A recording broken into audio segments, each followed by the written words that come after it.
जय माता दी दोस्तों, शिव शक्ति यूट्यूब चैनल में मैं आप लोगों का बहुत बहुत स्वागत करती हूँ। मैं आशा करती हूँ आप लोग अच्छे होंगे, खुश होंगे, खुशहाल होंगे और सभी के घर में माता रानी की मेहर होगी। तो दोस्तों, आज हम बात करने वाले हैं अगर किसी कैसे जानें कि आपके घर की जो देवी शक्ति है उनका किसी ने बंधन कर दिया है। जब भी कोई लोग हमारा बुरा कराते हैं या हमारे बुरे के लिए किसी भी भगत या तांत्रिक के पास जाते हैं तो वो हमारे घर के जो पितर होते हैं, कुल देवी होते हैं, उनका भी वो बंधन करा देते हैं। अगर वो उनका बंधन करा देते हैं तो जो हमारे पितृ होते हैं वो हमारे बुरे में हो जाते हैं। अब उनका बंधन कैसे हो सकता है? अगर हमारे घर के पितृ या कुल देवी को हम जागृत कर लेते हैं, अगर हम डेली भोग दे रहे हैं, उनका नाम ले रहे हैं, वो एक अलग बात है। अगर उन्हें हम जागृत देव बना लेते हैं, अपने या कुल देव का या कुल देवता को हम जागृत कर लेते हैं अपनी पूजा अर्चना के द्वारा, तो कोई भी बाहर से चाहे कितनी ही नेगेटिव चीज़ें क्यों नहीं आए, मगर वो हमारे बाल बाका भी नहीं कर सकती हैं। मगर जब हमारे घर की देवी शक्तियों का बंधन होता है तो क्या क्या हमारे साथ होता है? जब हमारे घर की देवी शक्तियों का बंधन होता है तो कई बार क्या होता है, जो हमारे घर के पितृ होते हैं वो हमारे खिलाफ हो जाते हैं। चाहे हम उनका भोग दे रहे हों या अमावस पूर्णिमा पर उनकी रोटियां निकाल रहे हों, फिर भी हम चाहे कितना भी करते जाएं, मगर जो हमारे घर में नेगेटिव चीज़ें हैं उनका वास होता चला जाता है। हमारे घर में लड़ाई झगड़े, पुत्र, ये सब चीज़ें हमारे घर में होने लग जाती हैं। जिस घर में पितरों का बंधन होता है या कुल देवी या कुल देवता का बंधन होता है, उस घर की वंश वेल चलना भी मुश्किल हो जाता है। कई बार क्या होता है, हम बहुत से डॉक्टरों के पास जाते हैं, इलाज कराते हैं, मगर उनसे कोई आराम नहीं पड़ता है। जो स्त्री होती है उसको भी कोई फ़र्क नहीं पड़ता है। और कई बार जब हम ये सब क्यों होता है कि जिसने हमारे बंधन क्या है, वो हमारे जो कुल देवी होते हैं वो हमारे खिलाफ हो जाते हैं। ऐसा क्यों होता है? कई बार ऐसा भी होता है कि जैसे कि हम अपने कुल देवी को मीठे से भोग दे रहे हैं। जैसे कि हमारी कुल देवी माता काली है, मैं माता काली की पूजा करती हूँ, तो पहले हमारे साथ यही था, उसका किसी ने बंधन करा दिया था, तो माता काली हमारे खिलाफ थी। हमारी घर में नेगेटिव चीज़ें बहुत ज़्यादा होने लगी थी, पर किसी ने बताया कि उनकी शक्ति को अगर जागृत कर लिया जाए तो हमारे घर की जितनी भी नेगेटिव चीज़ें हैं वो बाहर हो जाएंगी। अगर हमारे घर में देवी शक्तियों का बंधन है तो क्या होता है, जो नेगेटिव चीज़ है उसका हमारे घर में वास लगातार होने लगता है। हम जो पूजा करते हैं वो पूजा सीधे हमारे इष्ट देव तक ना पहुंचकर वो जो नेगेटिव शक्तियाँ हमारे घर में होती है उनका वो वास करती हैं। क्यों?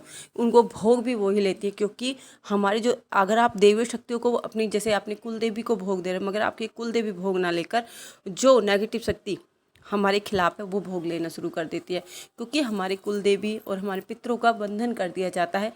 इन्हीं कारणों से ये सब चीज़ें हमारे साथ होती हैं।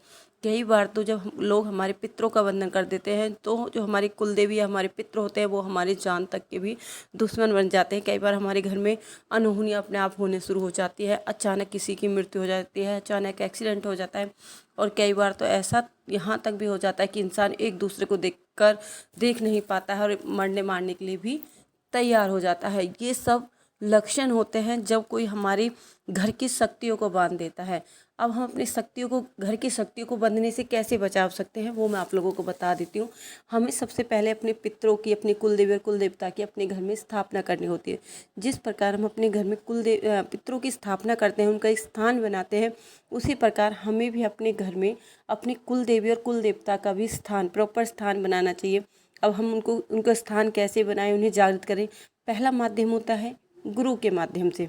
मतलब कि आपने कोई गुरु नाम ले लिया या किसी को आपने गुरु बना लिया और गुरु ने आपके पितरों को जागृत कर या आपको मंत्र दे दिया जिससे आप अपने पितरों को बहुत जल्दी जागृत कर सको या अपने कुलदेव को जागृत कर सको।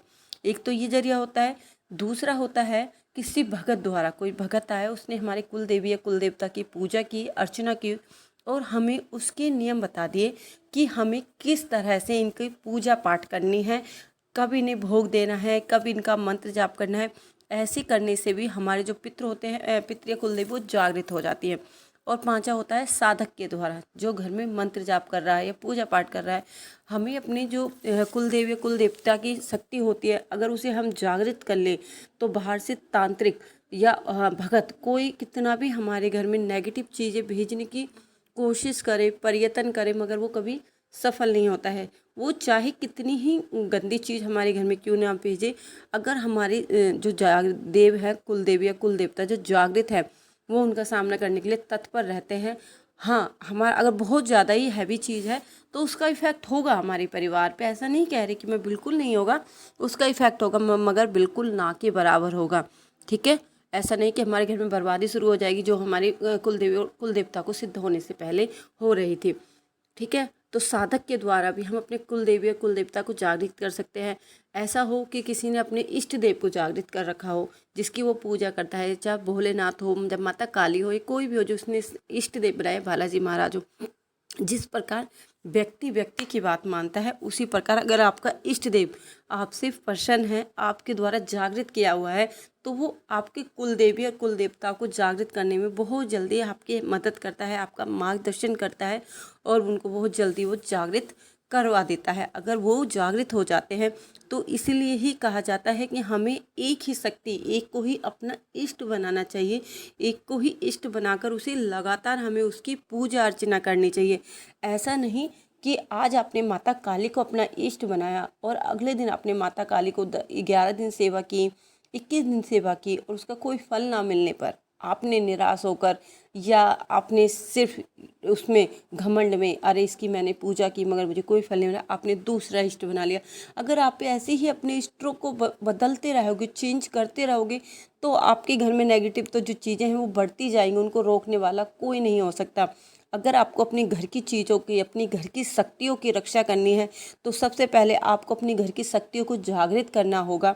अगर आपकी घर की शक्तियाँ जागृत हैं तो बाहर का भगत या तांत्रिक, चाहे उसे पब्लिक कितना ही पैसा क्यों ना दे, वो चाहे वो कितनी ही उस पर क्रियाएं करवाए, उस पर बंधन कराए, मगर आपके घर की शक्तियों को बांध नहीं सकता। और जब भी किसी घर के कुलदेव या कुलदेवता का बंधन होता है तो उस घर का नाश होना निश्चित होता है।